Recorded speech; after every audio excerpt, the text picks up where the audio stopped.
Tune of the Month. Happy March! This month I have for you an old-time reel. Although I do have to admit, I'm becoming increasingly unenthusiastic about the term old-time to describe this particular style of American fiddling. And that's because old-time is about as useful as the term Celtic for describing music. There's so many different regional subgenres, accents, however you want to think about it. So many different sounds within that one term that it's not always the most descriptive thing. So I will specify that this tune, while it is found in many corners of the old-time fiddling world, the version I'm going to play is Kentucky style. I learned it from the awesome fiddler Jesse Wells, and it's called 9 Miles Out of Louisville. And I really hope I'm pronouncing Louisville right, because you can't teach us New Englanders anything. Here it is. 2, 3,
And that's the tune.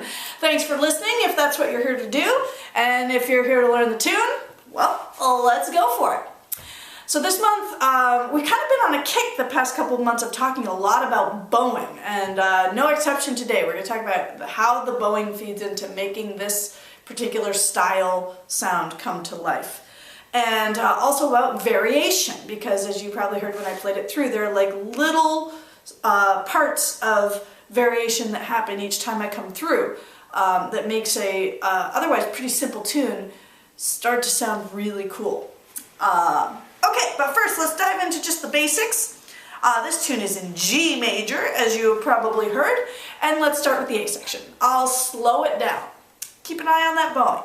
I have 2 pickups. 2, 3, and...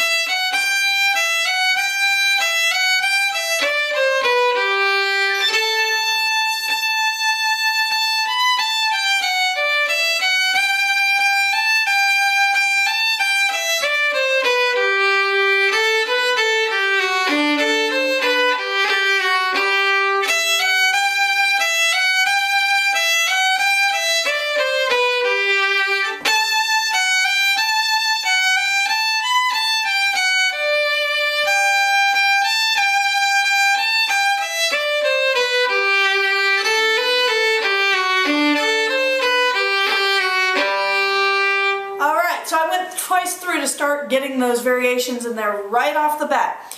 Now, if you're new to Tune of the Month, we talked a lot in past videos about how to learn quickly by ear, listening for patterns, skips and scales, arpeggios, and how to listen for the overall structure, part 1, part 2, part 1, ending.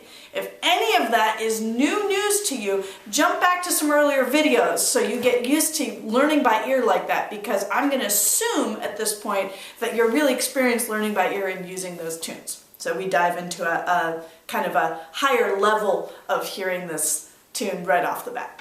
Okay, so you might have noticed that part 1 and part 2 and part 1 repeat all have the same rhythmic figure. It's a big, little, right? Long, short, doobie, doobie, doobie. Long, short, doobie, doobie, doobie, doobie, right? Okay, so there are 2 ways you can bow this, long, short. You can big, little it, which we've been talking a lot about. Or you can slur it out. Long slur, long slur. the choice between those two is totally yours, and you get to make that choice 3 times each time you play through the section. Right? So if you repeat the A, you get to make the choice 6 times. And how you mix it up gives you a lot of variation. Okay? So that's how we start.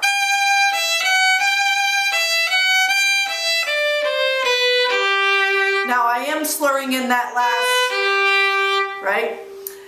So you probably heard it's a scale from below, and off the scale land. Now going down. Alright, if you need that again, go ahead and repeat. Rewind, rather, the video. Second part, in its simplest form, has no big little. It's just long, long. I'll do it again, part 2. Long, long. And having those long, plain notes, instead of being boring, is actually a really nice contrast to the complexity of the rest of the section. But if you want to get a variation in there, you can use the big little.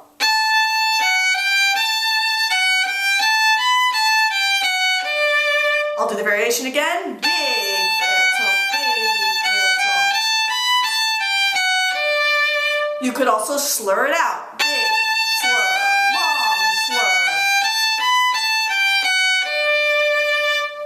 Alright, so that's part 1, part 2. Now we're back to part 1. If we did it the same way again, it would be boring. So rather than coming up the scale, we're just going to use a neighbor tone. Big, little, big, little. Listen to it again.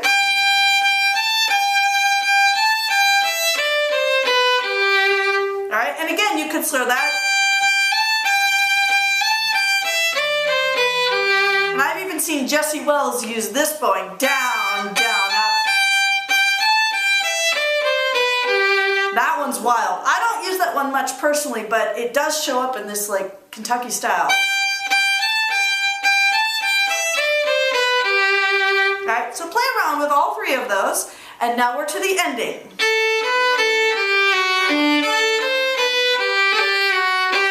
I'll do it again.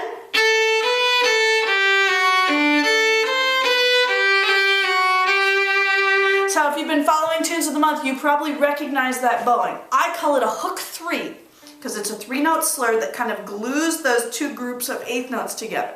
You go 3 separate, 1, 2, 3, now 3 slur. Ah. If you have 2 left over, I call them extra. 1, 2, 3, slur, extra, and then a little ending. And you may have noticed that the only left-hand ornament I've used in this entire thing. Left-hand ornaments don't come into play as much in the old-time styles as they do in the Celtic styles. But here it is borrowed, and it's just a little tap grace note. I think this might even have been stolen from the Celtic idiom, because you don't hear it a whole lot in the Kentucky tunes. So a whole ending with a hook 3.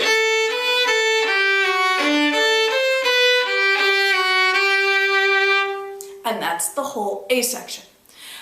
Okay, so we didn't exactly learn that through and then put the variations in. With each part, I told you everything you could do. Well, not everything you could do. Obviously, you could come up with even more levels of variation. These stay pretty close to the melody, which to me is kind of a hallmark of the Kentucky style and really the old-time style in general. When I hear people do variations, like the masters of those styles, they never go too far away from the tune. They're always respecting the structure of the melody.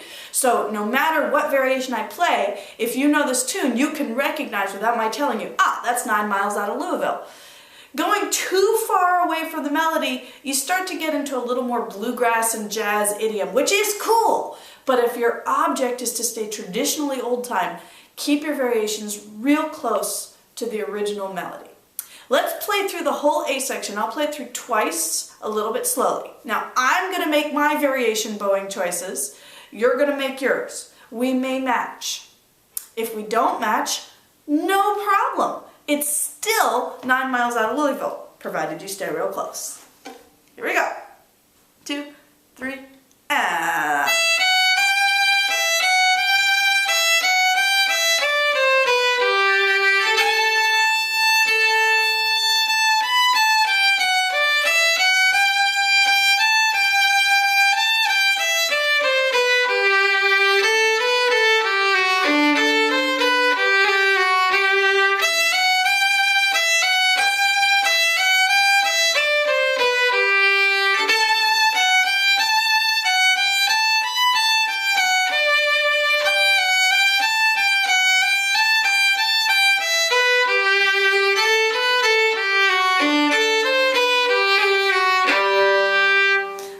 so hopefully you made it all the way through. It felt good, and you may have noticed that second time through, I did one more level of variation in the second part one, right? Rather than the neighbor tone,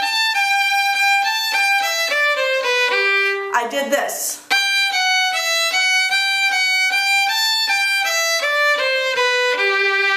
Little bit of running eighth notes. I'll do it again.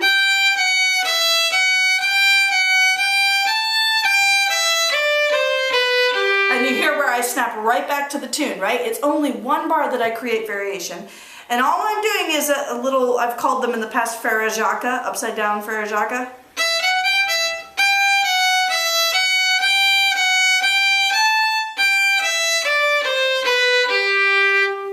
Right? So you can play around with that too as a choice. You also may have noticed that how I chose my variations is that I started with the simplest version of the tune. And from there I've built upwards. That's how I generally like to do things. However, I've heard it just as effective to start with the fancy versions, and then when you simplify, it makes a really nice contrast. So play around with what order sounds good to you. Okay, B section. I'm going to do the whole thing slowly.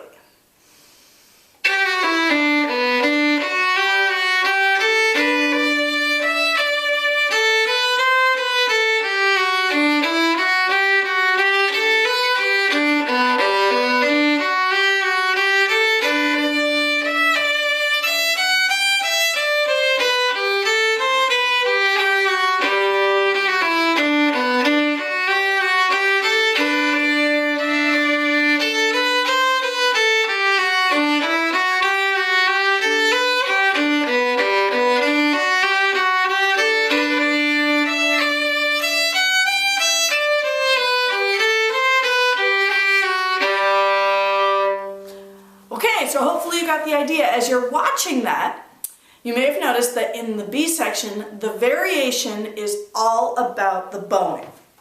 And just like in the A section, it's not about making up whatever bowings you want. It's really about deciding between two options. 3 separate or 3 slur. And I'll show you what I mean, but first let's dive in. Here's the part 1, and it starts with a triplet pickup. Triplet down. And you notice I'm slurring that down bow. The pickup ties into the downbeat. Triplet.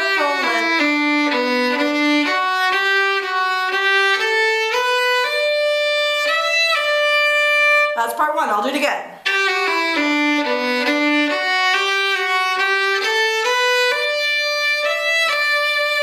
And that pattern, as you're probably listening for, is a lot of G major arpeggio filled in. This is G major, little step tone, G major with a neighbor, right? Is really what we're outlining. All right? So now you've got the idea of the notes. Let's put the bowings in. I'm slurring in the pickup to smooth it out. Now I'm going to use the hook 3 and hook 3 variants to make this really smoothy, old-timey feel. Down, 3 separate, 3 slur. And then this little rhythm, slur, slur. I can also add a drone double stop to that figure. Right, I'm using my open D string. Or if you want, you can drone your G above.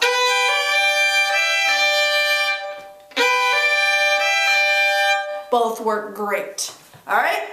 My other option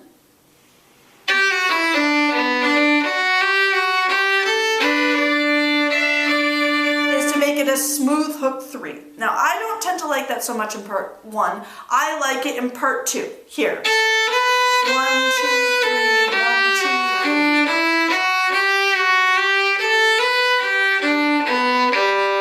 3. Yeah! Check that part 2 out. 2 pickups.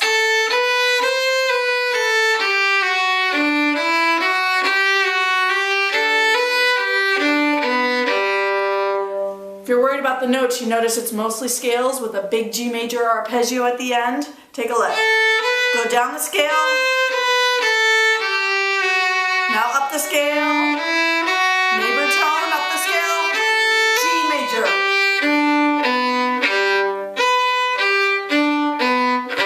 Isn't that nice when they just stick to the chords? Okay, So let's get back to what do I mean by this smooth hook 3. Okay, so in the hook 3, you have 3 separate. 1, 2, 3, and then you slur 3 for up bow. And your extra. Here, I can do it again. 3 separate. 1, 2, 3, up bow, slur, extra, and landing. Okay, if I want to make that a smooth hook 3, instead of making the first group of 3 notes separate, I can slur them. 1, 2, 3, I'm still up bow, slur, extra, smooth, 2, 3, up, 2, 3, extra, left. We looked at the same bowing a number of videos ago in a French-Canadian reel. The French and Down East Canadian folks used this same switch between hook 3 and smooth hook 3 to create that really overall smoothy, lilty feel. So in this part 2, you could choose between the hook 3 and the smooth hook 3. Really just about placing where you want to put slurs of 3 that connect across groups of 4/8 notes, if that makes sense. Here's part 2 again. I'll use the smooth hook 3. And now we'll do this regular. Alright, you have 2 groups, so you can make 2 choices. Smooth, smooth. Regular, regular, smooth, regular, regular, smooth. Any combination you like. You mix it up, you get variation. Ha ha ha. Now, we're back to part 1. We've just landed part 1.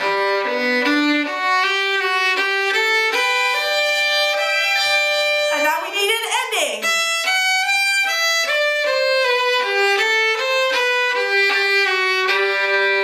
Which is pretty similar to the ending in the A part. I have 2 pickups.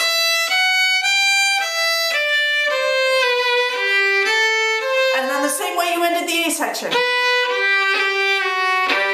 the ending again.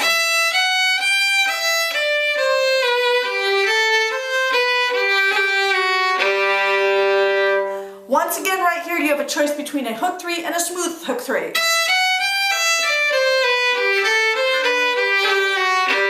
Or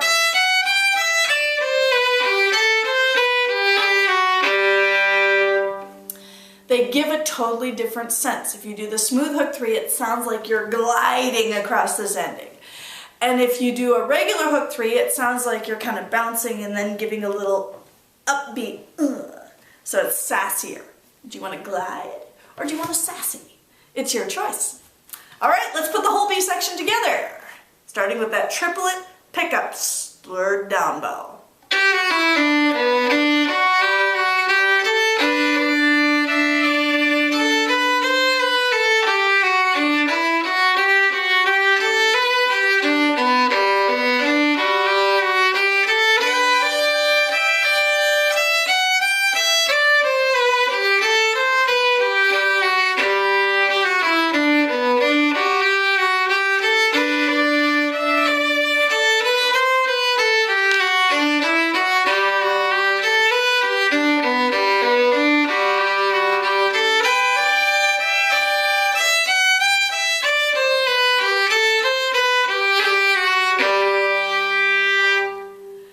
Did you make similar bowing choices to me or different in that last version that we just played through? Hey, it doesn't matter if we match entirely. The whole point is that you're using this tool of the bowing to mix it up and give it lots of variation. Obviously, once you've played the first time through the tune, 2 A's, 2 B's, and you go back to the A section, you want to be thinking about using the variation choices that you didn't use on the first time round. That's always when you've hit the sweet spot, when you have more variation options than you have times through the tune, because that means you never play it through the same way twice. And even though you know you're just making little binary choices, do I do big little or do I down slur, right? Little choices. The fact that you make a different set of little choices each time makes you sound like you're making it up totally from scratch every time you play it through. I like it. Freebie fancies. Alright, well, hopefully you have a lot of fun playing around with that tune and those ideas. If it helps you to see sheet music for this tune, I always send out my handwritten chicken scratch showing everything that we did in this video to anyone who's subscribed to my email newsletter. If you're a part of that newsletter, you probably already have this sheet music. If you're not a part of the newsletter, you can go ahead and to my website, www.mariblack.com, and then you will get sheet music for all future tunes of the month coming straight to you, should you find that helpful. All right, folks, I hope you have fun playing around with this. I will see you next month. Bye.